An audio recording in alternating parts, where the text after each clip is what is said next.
Shalom, Bapak Ibu yang dikasihi Tuhan. Bagaimana kabarnya? Sehat ya? Saya berharap Bapak Ibu Saudara semua dalam kondisi yang sehat. Mari kita bersama-sama belajar kembali akan firman Tuhan. Siapkan telinga, pikiran, hati Bapak Ibu Saudara supaya firman Tuhan yang disampaikan nanti bisa masuk dalam hati kita dan kita menjadi anak-anak Tuhan yang bukan hanya mendengar tapi pelaku firman Tuhan. Mari kita akan bersama-sama belajar firman Tuhan, tapi sebelumnya kita akan bersama-sama berdoa. Mari kita berdoa, kami mengucap syukur Tuhan untuk waktu yang istimewa ini. Kami bersyukur Engkau masih memberikan kami kekuatan, kesehatan, apapun yang sudah Tuhan kerjakan dalam kehidupan kami berterima kasih, kami mensyukuri itu semua. Terima kasih Bapa di surga, terima kasih saat ini kami mau menyiapkan hati kami untuk kami belajar firman-Mu. Mari Roh Kudus supaya menolong, sehingga firman Tuhan yang kami dengar tidak dicuri oleh si jahat, tapi benar-benar kami bisa tangkap dengan baik, kami masukkan dalam hati, dan kami hidup diberkati oleh karena kebenaran firman Tuhan. Terima kasih Bapa, hamba-Mu yang penuh dengan kelemahan keterbatasan, Engkau yang akan mengurapi.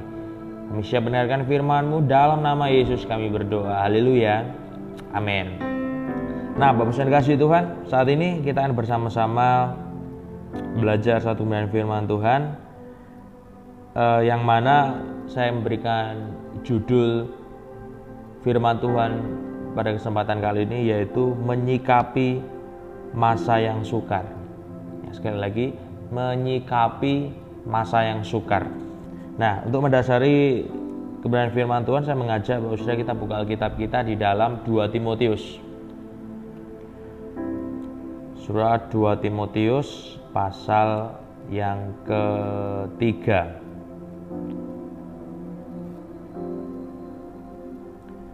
2 Timotius pasal yang ketiga ayat 1 sampai 9. Sekali lagi 2 Timotius pasal yang ketiga ayat 1 sampai 9. Cukup banyak, tapi kita harus membacanya semua supaya tidak ada yang terlewat. Satu perikop ya.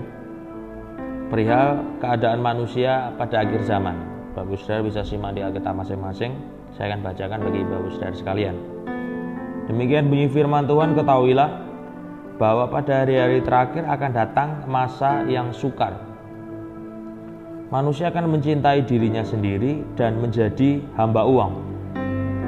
Mereka akan membual dan menyombongkan diri. Mereka akan menjadi pemfitnah.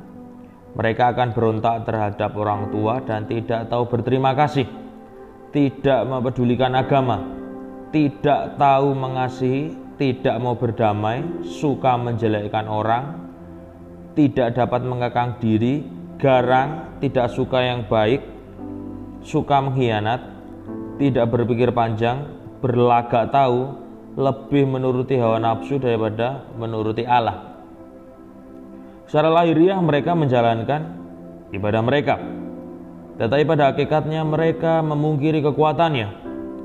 Jauhilah mereka itu, sebab di antara mereka terdapat orang-orang yang menyelundup ke rumah orang lain dan menjerat perempuan-perempuan lemah yang syarat dengan dosa dan dikuasai oleh berbagai-bagai nafsu, yang walaupun selalu ingin diajar namun tidak pernah dapat mengenal kebenaran.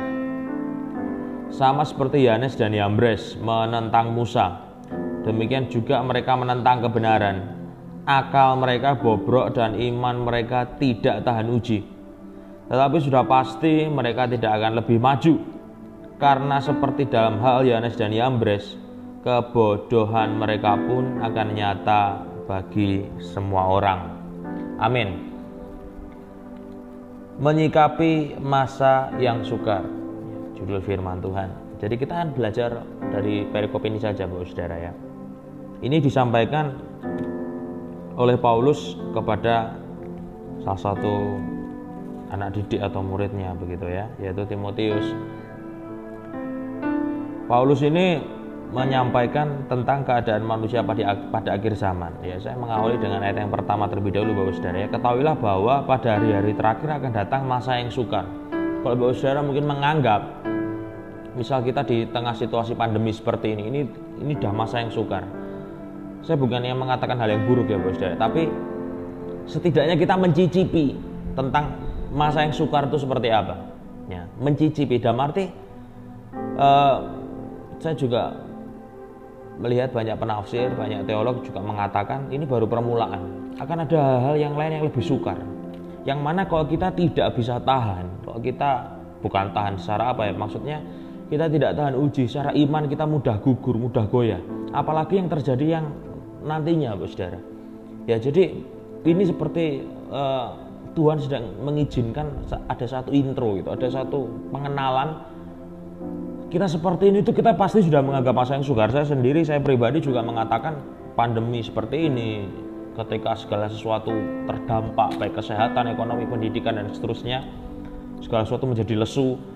Ini sudah masa yang sukar. Ya, dan masa yang sukar ini sudah disampaikan, sudah dinubuatkan Paulus akan ada masa yang sukar di akhir zaman.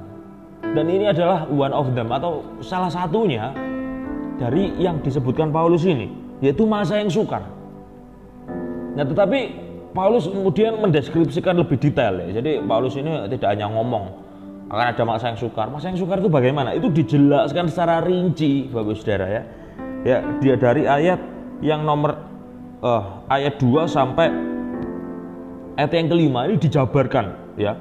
Nah, saya mau sampaikan pada Bapak Saudara, ini ciri-ciri orang ya atau keadaan manusia di akhir zaman yang sedang ada di masa yang sulit.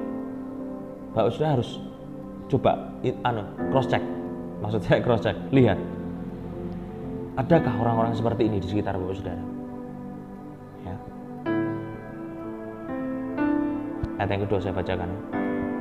Manusia akan mencintai dirinya sendiri dan menjadi hamba uang. Ini dijadikan satu ayat ini Bapak Saudara. Jadi rata-rata orang yang mencintai atau menjadi hamba uang ini adalah orang yang mencintai dirinya sendiri. Ya, ini dua hal yang tidak bisa dipisah.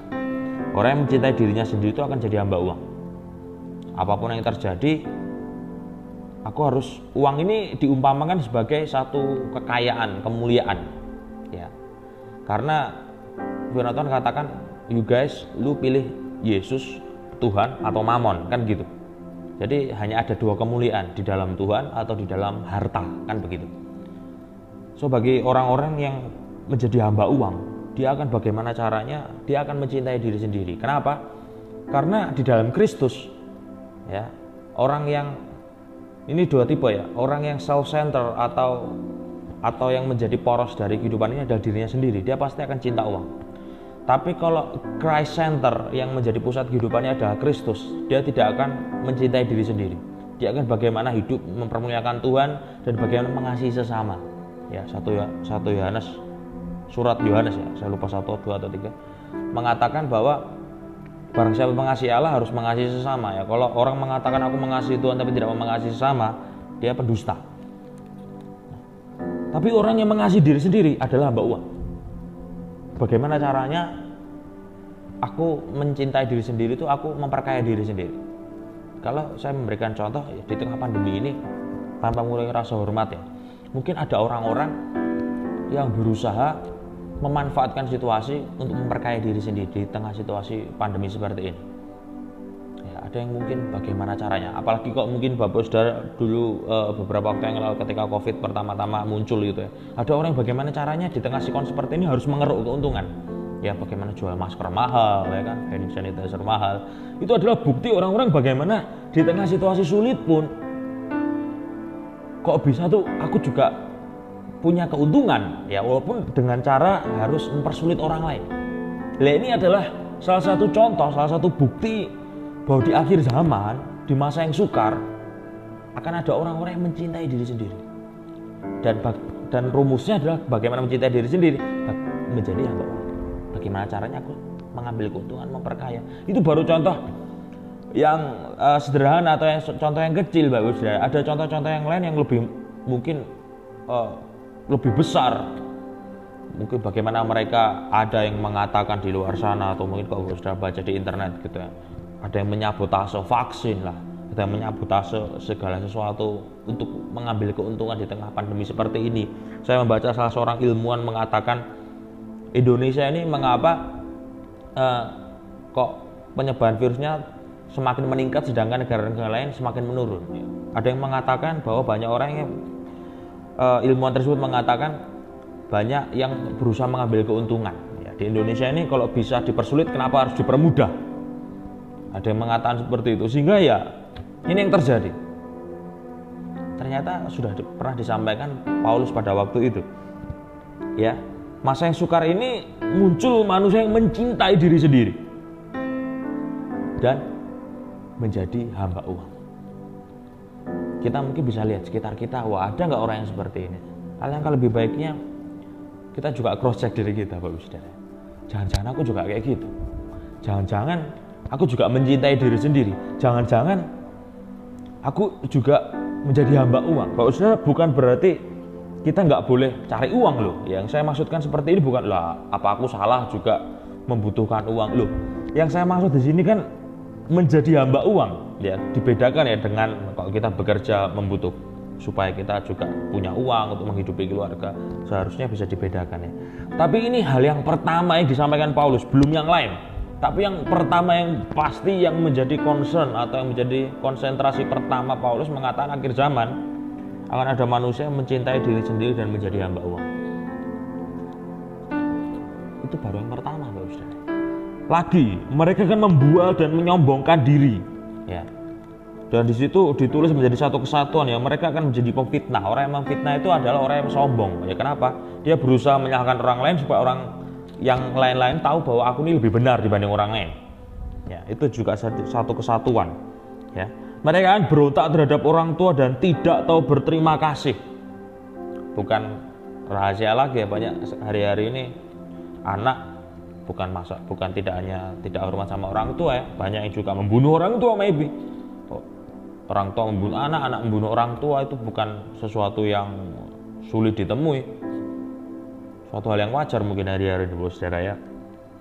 Tidak tahu berterima kasih, tidak mempedulikan agama. Ya, hari-hari ini banyak orang yang masih tetap beragama masih. Tapi mempedulikan agama itu hal yang lain, Saudara ya. Tidak tahu mengasihi, ya ini juga kelanjutan tadi. Orang kalau udah mencintai diri sendiri itu bagaimana mau mengasihi orang lain, itu udah nggak mungkin. Tidak mau berdamai, ya, kalau bisa berantem ngapain berdamai. Suka menjelekkan orang, tidak dapat mengekang diri, garang, tidak suka yang baik, suka mengkhianat, tidak berpikir panjang, berlagak, tahu lebih menuruti hawa nafsu daripada menuruti Allah.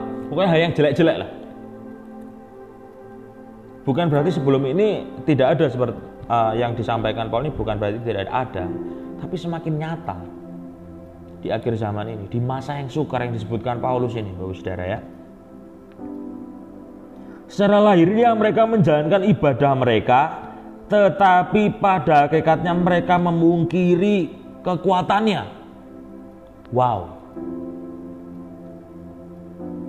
Kalau mungkin Bapak Saudara berpikir keadaan manusia pada akhir zaman yang sudah disampaikan Paulus ini adalah orang yang tidak mengenal kasih Tuhan, tidak mengenal Kristus, atau mungkin bukan orang Kristen, pikiran Bapak Saudara salah.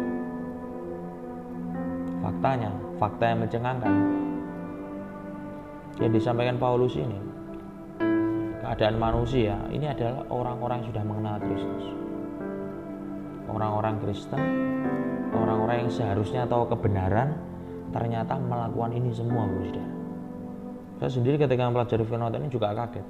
Ini bukan keadaan manusia yang di luar sana yang tidak kenal kasih Kristus, no. Tapi ini keadaan manusia Kristen. Saya kaget sendiri. Lah ini mencintai diri sendiri, ya kan, jadi hamba uang, tidak suka berdamai. Ini apakah orang Kristen? Yang dimaksud Paulus, yes. Tapi apakah mungkin? Loh, kan harusnya orang Kristen kan baik-baik saja. Orang Kristen ini kan harusnya semuanya oke-oke, semuanya rohani semua. Ternyata tidak, Bapak Saudara. Seperti ternyata sudah disampaikan di dalam firman Tuhan. Sama seperti ketika pelayan, maksud saya ketika penangkap ikan atau nelayan menebar pukat. Matius mengatakan kemudian bisa menangkap ikan-ikan yang akan nanti dipisahkan. Ikan yang baik akan disimpan, ikan yang buruk akan dibuang. Ini orang yang sudah tahu Injil. Sama seperti seorang petani kemudian memanen, kemudian yang dipanen akan ada gandum, akan ada sekam di antara gandum.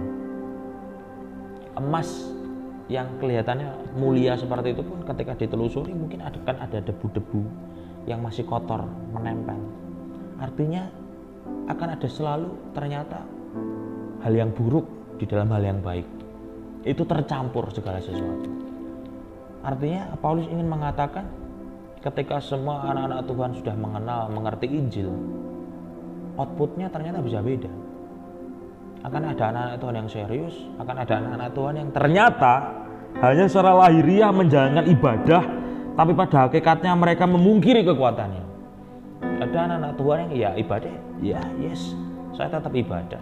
Persekutuan, yes, saya tetap persekutuan. Pelayanan apalagi, saya multi talent, maybe mungkin kita bisa mengklaim diri kita kok cuma pelayanan mas saya bisa pelayanan ini dan itu. Doa saya berangkat semua, doa pagi, doa malam, perak, komisi, ibadah, jalan. Tapi batinnya memungkiri itu semua. Itu keadaan manusia Kristen di masa yang sukar. Wow. Sebagai pembuka saya tentu menyampaikan dulu keadaan yang terjadi hari-hari ini Bapak Saudara. Lantas kita sebagai anak-anak Tuhan apa yang harus kita lakukan? Ya ada beberapa hal yang saya rindu sampaikan. Nah ini kok keadaan di masa yang sukar di hari-hari terakhir di akhir zaman ini, terus kita harus bagaimana? Ya firman Tuhan katakan seperti ini ya, menjadi poin yang pertama ya. Tadi ayat yang kelima saya lanjutkan, secara lahiriah mereka menjalankan ibadah mereka, tetapi pada hakikatnya mereka memungkiri kekuatannya. Jauhilah mereka itu. Paulus dengan tegas mengatakan, ya di akhir dengan tanda seru ya. Jadi ini satu penegasan. Jauhilah mereka itu. Sekali lagi, jauhilah mereka itu. Saya sambung dulu ya. Sebab di antara mereka terdapat orang-orang yang menyelundup ke rumah orang lain dan menjerat perempuan-perempuan lemah yang syarat dengan dosa dan dikuasai oleh berbagai-bagai nafsu. Sampai di situ, poin yang pertama. Maksudnya begini Bapak Saudara ya, jauhilah mereka itu bukan berarti kita menjauhi orangnya. Kenapa? Karena kan ini kita sama-sama, kalau kita mau menyadari, ini kan kita sebenarnya satu sama lain, kita sama-sama orang beriman. Satu sama lain kita sama-sama anak-anak Tuhan. Bukan berarti ayat ini kemudian memberikan satu petunjuk bagi kita untuk kita kemudian saling mencurigai satu sama lain ya. Bukan Bapak Saudara, maksudnya wah ini siapa ini yang lalang di antara gandum ini,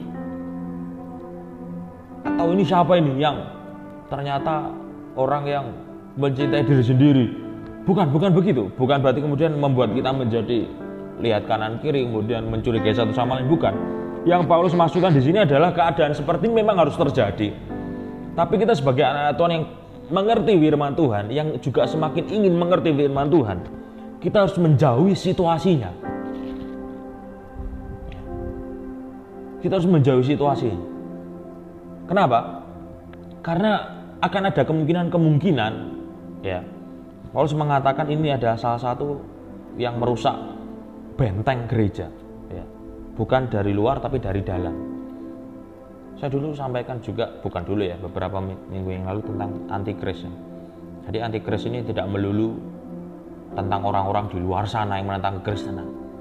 Justru ini prinsip-prinsip kehidupan yang mana mungkin orang-orang sekitar kita yang ada sama-sama orang beriman pun juga bisa menjadi antikris. Nah ini juga sama ya, ayat yang ke-6 juga sebab di antara mereka terdapat orang-orang yang menyelundup. Orang-orang yang juga Kristen, orang-orang yes sama seperti kita berangkat ke gereja, tapi mungkin ketika situasi-situasi sulit mulai menyampaikan sesuatu kepada kita.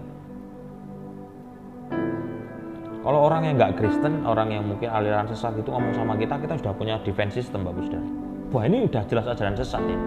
Tapi kok mungkin ini orang Kristen ya, sama-sama datang ke gereja sama kita, sama-sama pelayan juga, ngomong sesuatu, kita mungkin pertahanan kita mulai nggak pakai. Oh ini ngomong apa? Oh, apa benar seperti itu ya? Mungkin mulai memberikan satu hal-hal yang membuat kita semakin lama semakin jauh dari Tuhan. Ya banyak hal lah. Gak usah saya contohkan ya. Ya mungkin saya kasih 1-2 hal ya. Wah, gak usah terlalu pelayanan ini itulah. Ya contoh klasik terus ya. Ngapain terlalu banyak all out untuk Tuhan? Kita biasa-biasa aja. Juga masih banyak jemaat yang juga belum ambil bagian pelayanan apa-apa. Kita nggak usah terlalu sangar atau wah kita kayak pendeta aja mungkin. Contoh aja Bos. Atau hal-hal yang membuat kita menjadi pribadi yang sebagai penyelundup itu tadi. Di situ disampaikan, ini contoh saja ya. Paulus mengatakan menjerat perempuan-perempuan lemah yang syarat dengan dosa dan dikuasai oleh berbagai-bagai nafsu. Ya bukan berarti kemudian Paulus mengatakan perempuan-perempuan itu lebih lemah, ya, syarat dikuasai berbagai nafsu. Bukan. Tapi maksudnya adalah ini, ya sekali lagi ya, Yahudi masih kental dengan patriarkal ya. Maksudnya memang wanita pada waktu itu masih selalu dianggap lebih lemah dibanding pria. Sehingga dalam hal kerohanian pun juga dianggap hal yang sama. Tapi maksudnya adalah penyelundup ini akan melihat gitu loh. Ini kalau wah mulai goyah ini coba malah tak hasut sekalian aja nih. Ya, kalau saya mengatakan kalimat kasarnya memang bukan orang menyelundup ya, ini menghasut ya. Akan ada orang-orang seperti ini memang. Akan ada. Mungkin juga sudah ada dan seterusnya. Saya sampaikan hal-hal yang di sini bukan berarti saya mencurigai Bapak Saudara atau mencurigai siapa, tidak. Tapi saya sampaikan memang kenyataan keadaannya seperti ini Bapak Saudara. Memang ini sudah dinubuatkan oleh Paulus. Dalam arti bukan kita untuk melihat keadaan tidak, tapi untuk melihat diri kita sendiri, untuk menjaga diri kita sendiri, untuk menjauhi situasi itu, untuk menjaga diri kita sendiri. Amsal mengatakan, ya, jaga dirimu dengan segala kewaspadaan karena dari situlah terpancar kehidupan. Jagalah hatimu, jagalah hidupmu, atau apapun itu yang ada dalam dirimu, jagalah. Kalau Bapak sudah ada dalam kerohanian yang tepat, yang benar, lanjutkan, tingkatkan. Jika ada yang, jangan-jangan aku ini sedang ada dalam posisi yang terjebak ini dengan keadaan akhir zaman yang membuat kerohanianku menurun, sadar lagi, ayo bangkit kembali, ya. Karena keadaan di akhir zaman akan ada seperti ini. Kok mungkin kita tidak diserang dari luar? Iblis akan bagaimana caranya membuat keadaan seperti pagar makan tanaman. Segala sesuatu di luar nggak kena, tapi ada yang dari dalam menyerang. Artinya gereja adalah lembaga. Saya belajar satu hal, gereja adalah lembaga yang mana untuk menjaga iman kerohanian jemaat itu dari serangan dari luar. Tapi kok ada dari gereja sendiri yang menyerang, yang bisa menjaga siapa? Ya diri kita sendiri, iman kita sendiri, Bos. So hal yang pertama saya dulu sampaikan, bagaimana kita menyikapi masa-masa yang sukar.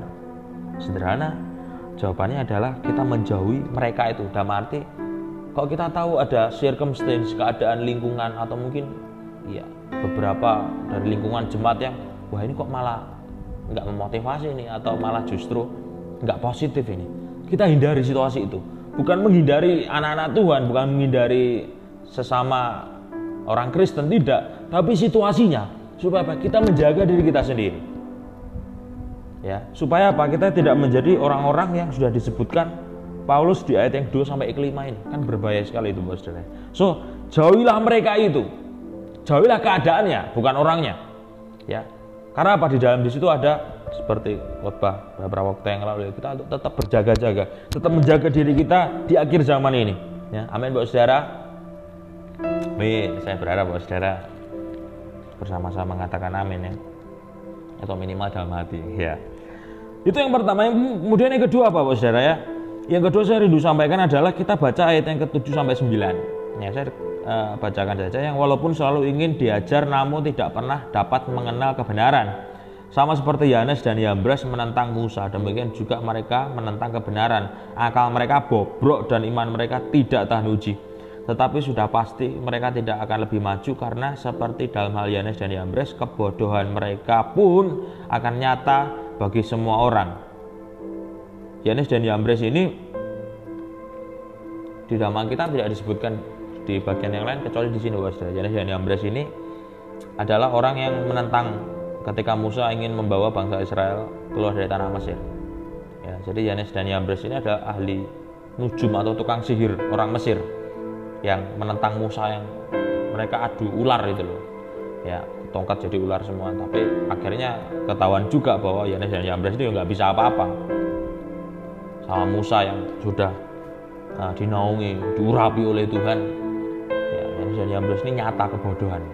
Ini menjadi contoh saja yang kemudian dikutip oleh Paulus ya. Bahwa hal yang kedua saya rindu sampaikan adalah tetap ingin mengenal kebenaran. Ya. Bagaimana cara untuk kita mengatasi keadaan manusia di akhir zaman yang membuat iman kita bisa jadi goyah?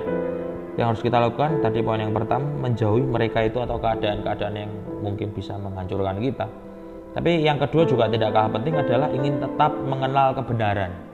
Ya, saya mengutip ayat yang ke-8. Ayat yang ke-7.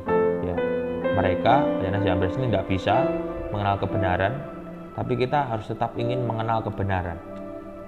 Ya, ayat yang ke-7 ini parah sekali ya, Saudara. Yang walaupun selalu ingin diajar, namun tidak dapat mengenal kebenaran. Sama seperti kalau banyak orang yang sudah mendengar firman Tuhan sudah sejak sekolah minggu, mungkin dengar firman Tuhan kalau dihitung banyak sekali, ribuan gitu ya. Setiap hari minggu, udah berapa minggu aku dengar perak, komisi, wah nggak kehitung aku dengar firman Tuhan. Lah terus ada kemajuan nggak? Wah nggak tahu, kelihatannya nggak ada kemajuan, malah yang ada kemunduran. Semakin hidupnya jauh dari Tuhan, semakin belajar firman Tuhan, kok malah semakin tingkah kelakuannya nggak seperti firman Tuhan. Setiap hari belajar seperti Yesus ya. Tapi kemudian apa? Tingkah lakunya membelakangi Tuhan Yesus ya. Kok bisa yang Yesus lakukan aku lakukan sebaliknya? Kok seperti ini? Kita nggak beda dari yang namanya Yanes dan Yambres, Pak Saudara. Ini disebutkan Paulus di sini adalah akal mereka bobrok dan iman mereka tidak tahan uji. Wow, kasar sekali ya, keras ini. Orang yang setiap hari ke gereja, kita mungkin dikirim renungan setiap hari oleh Bapak Gembala, kita ikut pera, ikut komisi, ikut persekutuan, ikut komunitas Kristen dimanapun mungkin kita berada. Tapi kita adalah orang yang tidak mau mengenal kebenaran. Kita diajar setiap hari, tapi kita tetap sepertinya ya aku hanya ikut. Aku tidak punya hati yang siap menerima firman. Akhirnya apa? Udah ribuan kali dengar firman pun hidupnya juga gitu-gitu doang. Kan sayang sekali, Bos.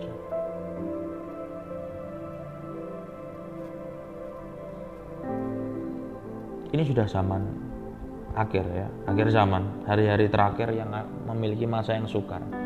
Kalau kita tidak menggunakan waktu dengan baik, ya, kita tidak selamanya bisa mendengarkan firman Tuhan. Maksudnya begini, kita bersyukur kita masih bisa beribadah, walaupun mungkin hari-hari secara online ya. Kita masih bersyukur kita bisa baca Alkitab.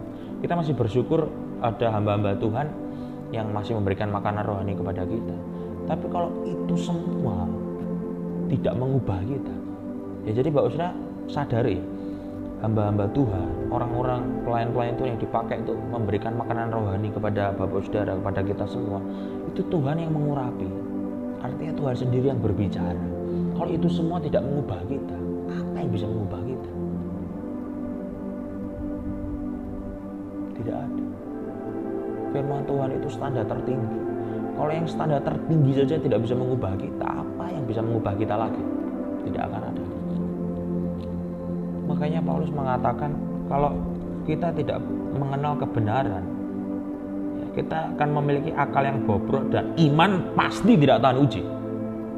Kalau tidak serius belajar firman Tuhan, ada keadaan masa yang sukar, pasti bobrok, hancur pasti, nggak tahan uji.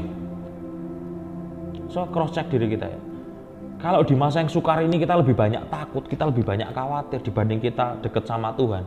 Kita menyerahkan diri kita sama Tuhan, Tuhan yang punya kendali sama hidup kita.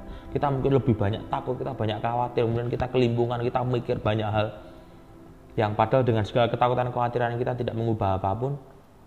Jangan-jangan kita sedang ada dalam posisi kita hanya ingin diajar, tapi kita tidak mau mengenal kebenaran. Akhirnya apa? Akal kita bobrok dan iman kita tidak tahan uji. Wow, menyedihkan. Kita ikut Tuhan sudah berapa tahun, tapi akhirnya seperti ini. Saya mengulangi untuk menutup firman Tuhan. Keadaan manusia pada akhir zaman, perikop ini disampaikan Paulus bukan kepada orang belum mengenal Kristus, sudah jadi orang Kristen, dibaptis atas nama Bapa, Putra, dan Roh Kudus. Yes, ikut kebaktian setiap saat, tapi tidak ada perubahan apa. Akhirnya apa ya? Kembali ke awal tadi ayat yang kedua sampai 5.